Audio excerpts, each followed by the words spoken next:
Hey guys, if you missed part 1 of this mini-series, you can find it here.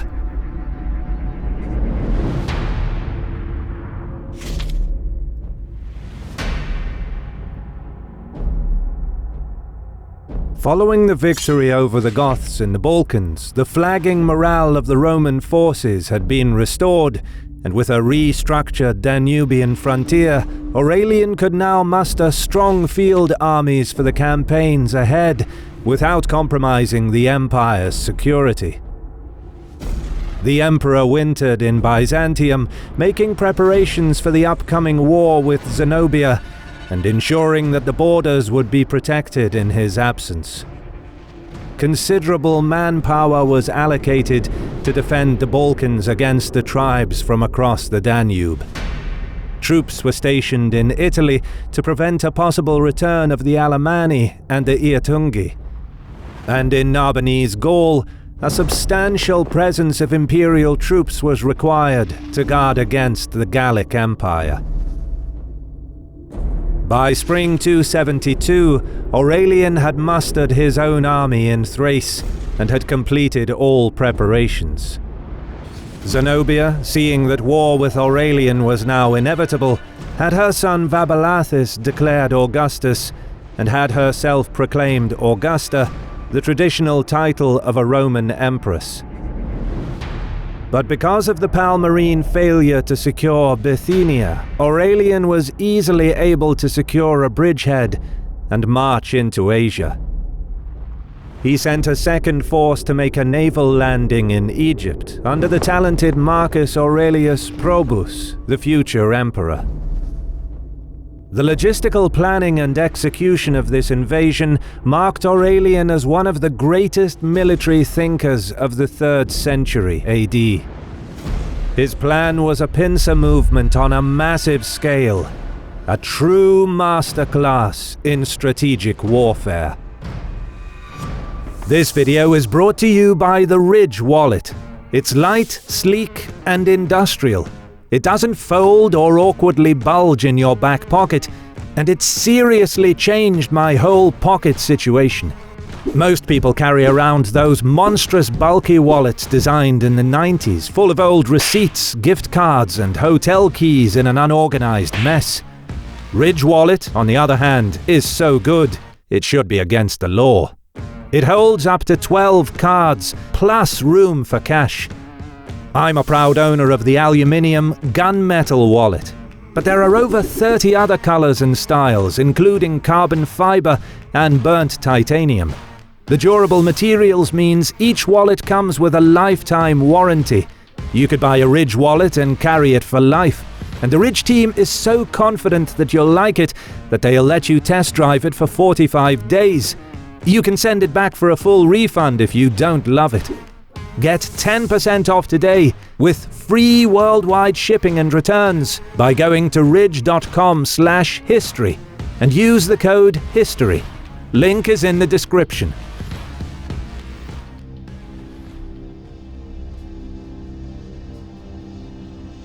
Aurelian's war against Zenobia had 2 objectives. The first was to recapture those parts of the empire over which Zenobia had recently established her dominion. The most important of these were the wealthy provinces of Asia Minor, with their significant tax contribution to the coffers of the imperial government, and Egypt, with its vital supply of grain. The Mediterranean area of Syria, particularly the city of Antioch, was of secondary but still considerable importance. The emperor's second objective was to eliminate Zenobia and to reduce the power of Palmyra so as to avoid a repeat of this dangerous situation. However, Aurelian knew that Syria would be heavily defended and that a prolonged war there was possible. This would prevent him from reaching Egypt by land, which he urgently needed to recover to secure a steady flow of grain, as well as revenues from the Red Sea trade. This was the main reason for his ambitious naval invasion to open a second front. The Roman fleet reached the Nile Delta sometime in the spring of 272. very little is known about the campaign itself. Upon making landfall, Probus initially fought with success, but was then nearly captured. Further reinforcements helped him gain a foothold against the Palmyrene garrison, and by early June, Alexandria was safely back in Aurelian's control. Probus then began operations to retake the rest of Egypt. Meanwhile, after crossing into Asia Minor, the advancing Roman column was triumphantly welcomed by the inhabitants of Bithynia, who had successfully resisted Zenobia's domination. In Galatia, any Palmyrene troops stationed there were certainly not numerous enough to stop Aurelian's army, and they quickly withdrew to the southeast, bringing valuable intelligence about Aurelian's advance. With the loose Palmyrene hegemony evaporating before him, the emperor was welcomed without a struggle by the citizens of Ancyra, the provincial capital.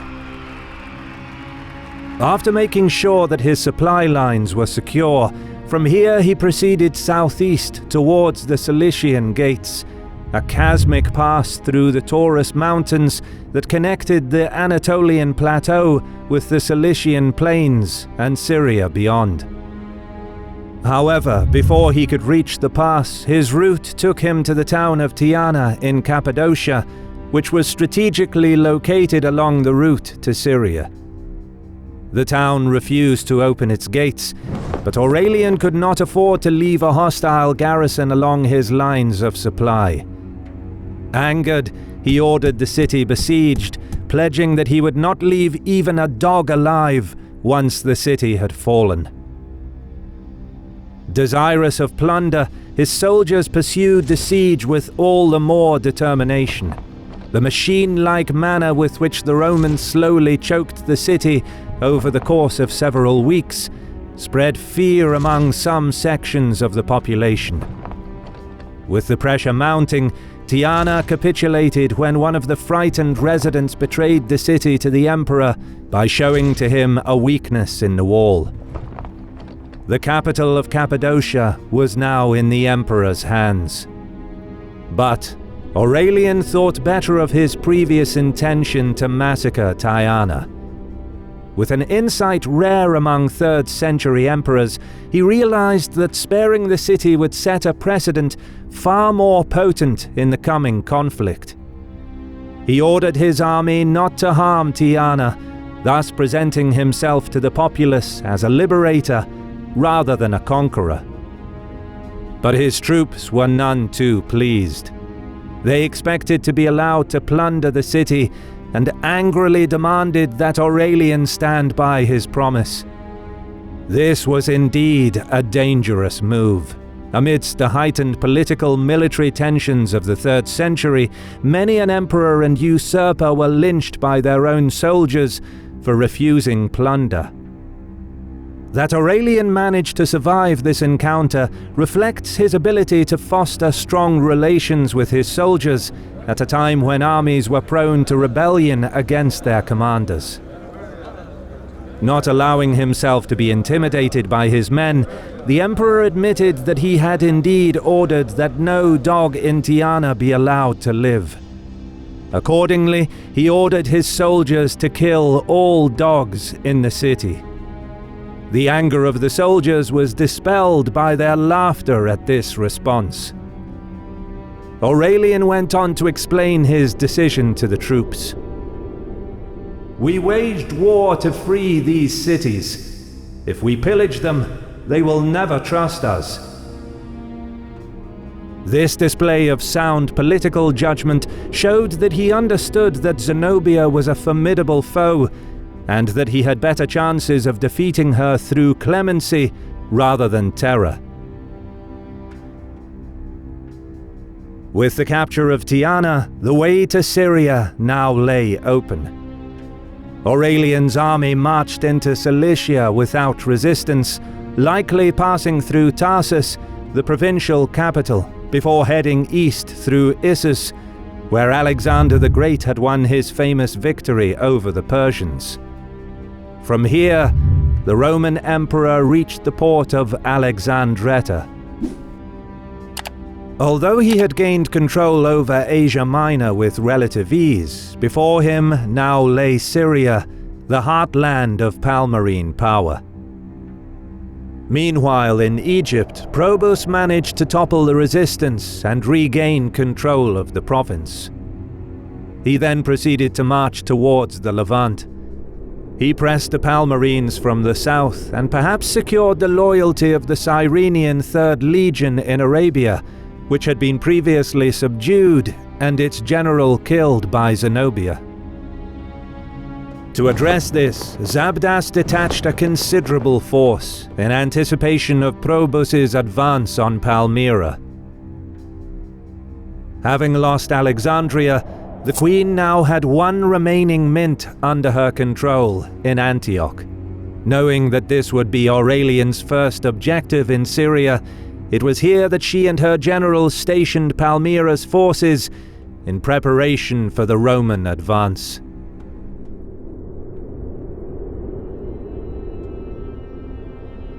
Aurelian's army consisted of legionary detachments drawn from Rhaetia, Noricum, Pannonia, and Moesia, as well as Praetorians and Moorish and Dalmatian cavalry, who served as elite mounted units.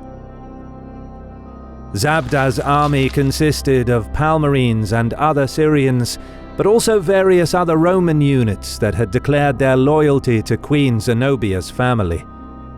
Palmyra's greatest advantage over Aurelian's army was their Klebanari, or super-heavy cavalry. These mounted units were better armored and more numerous than Aurelian's Dalmatians and Moors. The Roman Emperor began crossing over the mountains. He had received unwelcome reports that the Palmyrenes lay between him and Antioch. Zabdas drew up his army in the Orontes plain on the western side of the Lake of Antioch to the north of the city. Here, he could intercept Aurelian's advance along the road from Alexandretta at a narrow point where the flat terrain was especially well suited to the battle tactics of the Palmyrene heavy-mailed cavalry. However, Aurelian refused to fight Zabdas on the battlefield of his own choosing. Knowing that a direct assault would be to surrender operational and tactical advantage to the enemy, he instead decided to march to the east of the lake, seeking to outflank the Palmyrene position. This maneuver had 3 advantages. First, the Palmyrenes anticipated a frontal assault from the north and might become confused by an attack from their rear. Second, he would block the enemy's line of retreat to the east, and if he could reach the city, he could also close off the road leading south. Lastly, the terrain south of the lake was less suited to Zabda's formidable cataphracts. However, the Palmyrene general got wind of Aurelian's maneuver. Having already stationed a small contingent to guard the road to Beroia, he sent his elite heavy cavalry to bolster their ranks. He could ill afford to lose his line of retreat, so it was imperative that they intercept Aurelian's army on the plain to the east of the lake before they could reach the hilly terrain further south, where his cavalry would be at a disadvantage. The Emperor's scouts soon brought back reports of Palmyrene movements. Realizing he had lost the element of surprise, Aurelian led most of his cavalry ahead of the main body of the army. He was well aware of the fearsome reputation of the Klebanari and did not want to risk his infantry against Zabdas's heavy cavalry.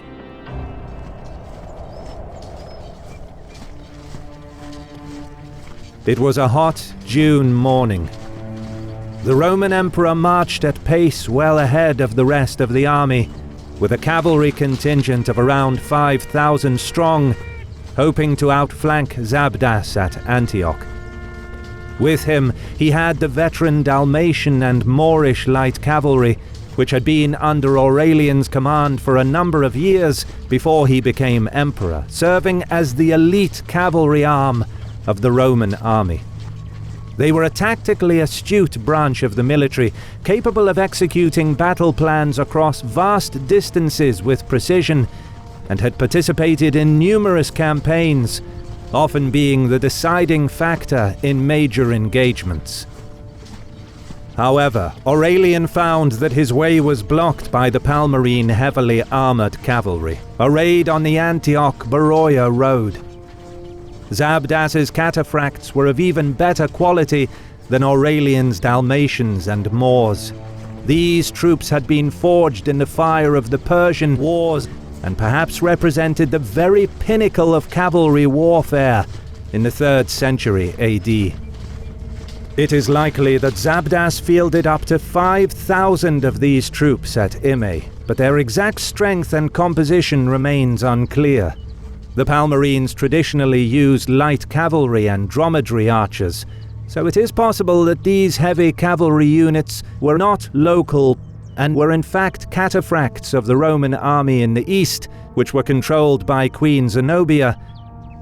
Rome employed such units as an answer to Persian cataphracts, and they would have been controlled by Zenobia's husband before he was assassinated. This further confirms that the conflict between Rome and Palmyra was, in fact, a civil war. Despite this, ancient sources descended from Aurelian's propaganda portrayed Palmyra as an external enemy, even though they were an integral part of the empire for centuries.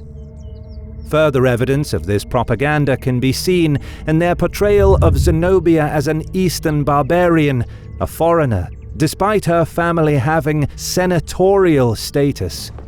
The fact that she was of Syrian descent was clearly used against her by the central imperial government.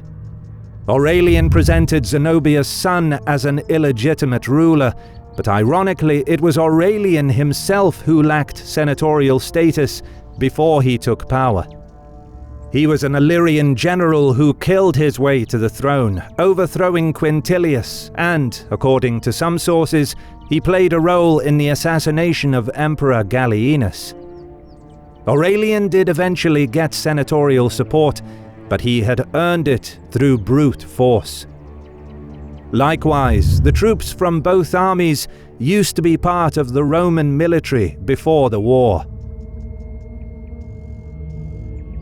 At Immae, the two commanders fielded their best mounted contingents, both understanding the importance of the opening encounter. Around mid-morning, Aurelian gave the signal.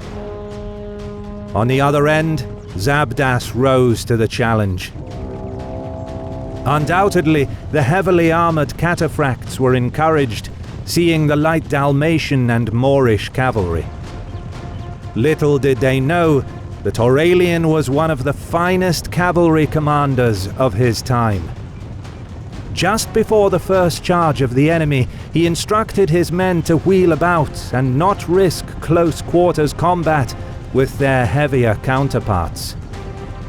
The light-armed cavalry feigned retreat, inviting the enemy to give chase. This encouraged the Palmyrenes to press forward in anticipation of an easy victory.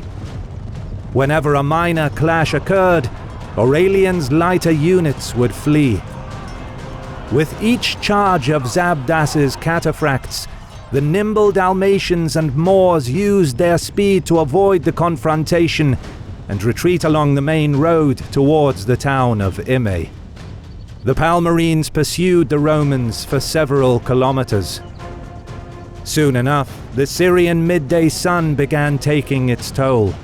True to the word Clibonarius, meaning oven man, the Palmyrene Clibonari and their horses suffered in the heat, having maintained the chase in their heavy armor. Aurelian noticed the exhaustion of the enemy. On cue, he turned his cavalry and countercharged the pursuers. Taken by surprise, the Clibonari could not put up an effective resistance, nor flee their nimble enemy. The slaughter was terrible. The tired heavy horsemen were either slain in their saddles or thrown off their horses and mangled by the hooves of friend and foe. Few managed to escape the carnage and find their way back to Antioch. Aurelian's tactics at Immae relied on the veteran Dalmatian and Moorish cavalry, their steely discipline, courage, and their ability to coordinate an effective and timely counterattack after retreating a great distance. Their deadly efficiency demonstrated the Emperor's tactical expertise, as well as his experience as a cavalry commander. In one fell swoop, he had dealt a crippling blow to Palmyra's most powerful military asset, their vaunted heavily armored cavalry. However, further to the south, the Palmyrines still possessed cavalry that far outnumbered those available to the Emperor, including a reserve of cataphracts. Aurelian knew that the battle had by no means secured the defeat of Zenobia's regime, and that the outcome of the war was yet to be decided. Credit goes to our awesome patrons who make videos like this one possible. Consider joining them to support our work.